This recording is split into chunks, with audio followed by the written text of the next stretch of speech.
axırındadır və bu şəkildə deyəcəyik. Ək şəklində deyəcəyik. Sonra gəlir bizdə ləm hərfi. Ləm hərfi incə samitlər qrupuna aiddir və onu çox yumuşaq şəkildə hərfin məxrəcini çıxartmalıyıq. Əl şəklində deyib məxrəcini çıxarırıq. Ləm hərfi ağız boşluğunda deyilən hərflər qrupuna aiddir. Gəlir mim hərfi.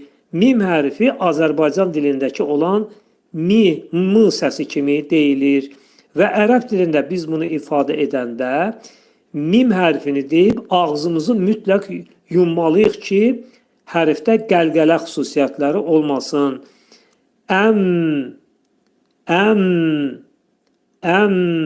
şəklində deyib məxrəcini çıxarırıq. Gəlir nun hərfi.